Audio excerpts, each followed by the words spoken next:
Hey, I want to do a very quick and specific video here today. Every time I do a live chat, I get questions about two things regarding Smith & Wesson revolvers. I get questions about the frame sizes and the key lock, or the Hillary hole, as a lot of people like to call it. So I thought I'd take a moment today to make a video about it. Now, in the past, I've always said, why do you want me to make a video about this? This is something you can just look up on the internet. But then I kind of realized, well, stuff like this video is what people look up on the internet. So that argument doesn't make a lot of sense, and I'm not going to make the stuff you look up on the internet because you can look up stuff on the internet. So I thought, well, I guess I will go ahead and make the video.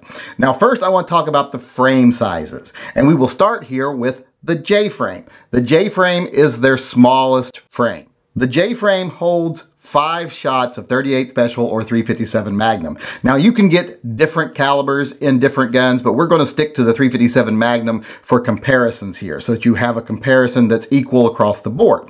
And with .357 Magnum, the J-frame is a 5-shot. It is the smallest one. It's like a detective special type gun. This is what you think of when you think of people like Kojak, stuff like that. These are the size guns they usually carried around. Now, the next size frame is the K-frame, and as you can see here, it's bigger than the J-frame. This is one step up size-wise from the J-frame. It is the K-frame. K-frames are a little bit bigger. These are 6-shooters. When it comes to .38 Special or .357 Magnum, these are chambered for 6 rounds. They're a little bit bigger guns. They're the perfect carry size, though, if you ask me. They carry very well outside the waistband or inside waistband if you're one of those people that carries inside waistband, but they're still big enough and heavy enough that you can handle the recoil of the .357 Magnum round. Now, there's also a frame size in this category called the L frame, because when you see the K frame, it's usually accompanied with the KL frame denotation. So the K frame is what came first. This was the earlier gun back when .38 Specials were more popular. The L frames, like the 686 in my right hand compared to the 66 K frame in my left hand, came along later when .357 Magnum became more popular. If you look at them as far as length goes, there's not really much difference in them. The biggest difference is the height. They're taller because the cylinder is bigger. That bigger cylinder allows for the heavier pressure .357 Magnum rounds to be more reliable, to be less likely to damage the gun. So that's the biggest difference, is the cylinder size between a K frame and an L frame. That's where a lot of people get confused, but that's the big difference, the cylinder size, which makes the frame have to be a little taller. Now, the next frame size is the N, as in Nancy boys, as in the guys who bitch on these videos all the time.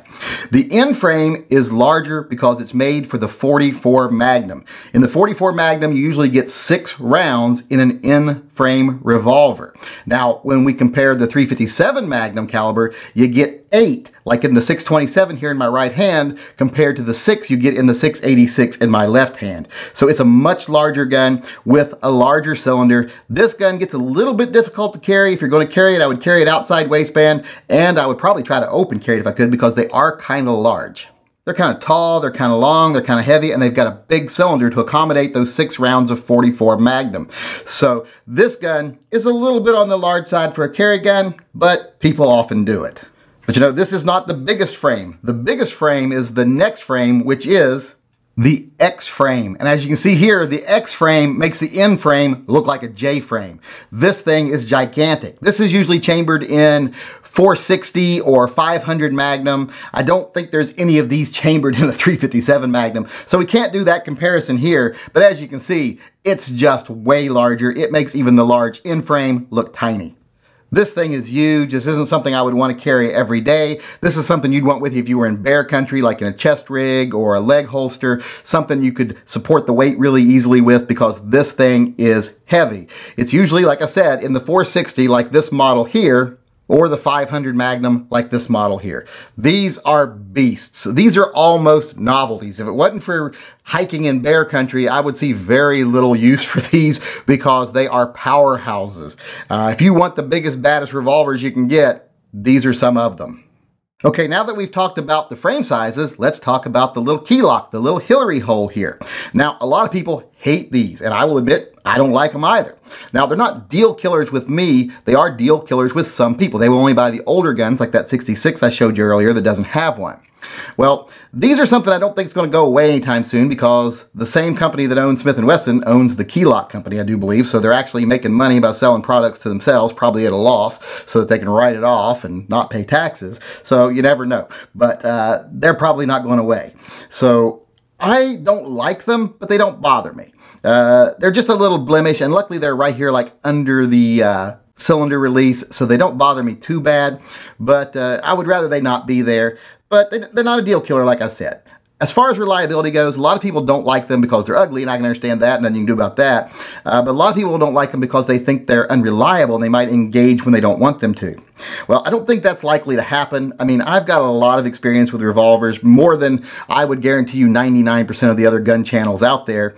I've never seen it happen except for once. I've never heard credible issues about it happening except for once, and it was the same time. When Smith & Wesson was first making their scandium frame big bore revolvers, they weren't making the frames sturdy enough, and they were bending and flexing, and that was causing the safety to move out of place and engage, this little key lock safety.